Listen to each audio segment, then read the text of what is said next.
Okay, and we're ready to get a bale of alfalfa started. I found my starter issue with this baler. We found the valve stem for the airbag tensioner system, and we're off and running. Monitor says they want the right side, now the left side. There we are. Oops.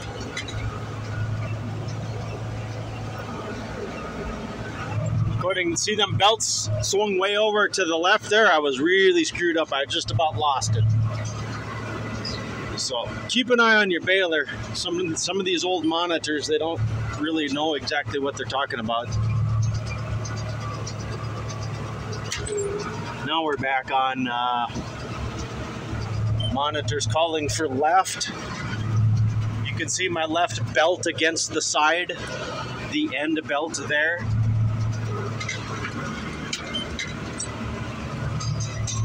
There we are. The camera work is going to be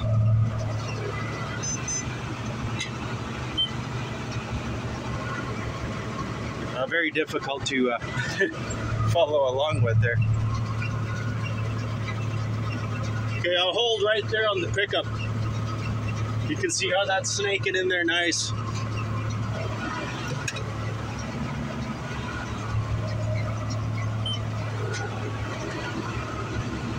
And I'm weaving back and forth, right side of the baler, left side of the baler. And we're pushing it hard. Monitor says I'm full, and a little bit extra. Boom, because this monitor ain't working, I gotta manually run my tire. So there we are, tire all the way out. I have to back up a little bit. That's plenty right there. I will be ready for my pull ahead and reload. I will idle, or I will run in neutral here. Okay, those are the buttons I'm working on my monitor to bring my arms in. Keep your eye on that red outside lever gauge there as I tie this alfalfa bale off. There's my gauge right there. You can see the 5.5 mark on the manual gauge right above that red lever. You can see my twine is feeding. You guys can probably see it better than I can. I'm learning to go through life with these plastic eyeballs that don't work so well. But I can see the twine is feeding. I can see my gauges there. The top gauge is the airbag tensioner gauge, and then the bottom gauge is the regular hydraulic cylinders. And you can see that in my servicing video where you'll see the hydraulic cylinder for the tensioner on the side of the baler. And then we have these airbags. This baler is really, really running nice now that I finally asked a Vermeer dealer about the airing up the airbags. So I pulled up to my car there and got out my little air compressor. And we're gonna drop this bale.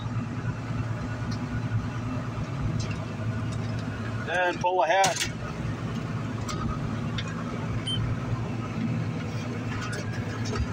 We'll run that baler PTO as we drop the gate, and I'm ready to start again very, very carefully. Boom, aggressively set that other side right away, and there we are. The starting the bale is the most difficult process of running around baler. And there you can see I aggressively get that other side of that baler. See the belt's kind of sweeping back and forth across this baler. There we are. Okay, I'm ready to end this video right here. That's Alfalfa with the 605K. I'm just creeping along here as I finish off this video. I want to take a moisture test too.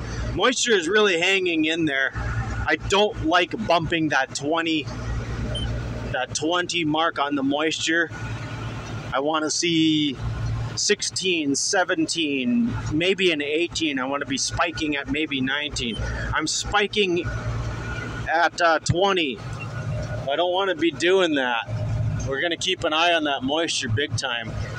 All right, got to shut this PTO off as I search for the next windrow I decide to pick up. I'm leaving these headlands. You would normally just go around and around the field and keep it clean, but that's because of moisture. That's because of moisture. These are some really wet ones. I want them to dry out first. So that's why I'm baling this high ground so that I can get good alfalfa bales. All right, makes sense? Okay. Some alfalfa that I'm very proud of. It's a joy to be doing this again after so many years of not doing it. And got a nice baler to work with. It's a used baler. It's a little bit beat up. Nothing serious. More cosmetic than anything. All right, I'm Dead Wolf. We'll have this kind of fun on the next one. Until then, take care, everyone. And we're baling some alfalfa today. All right. Thanks for being there.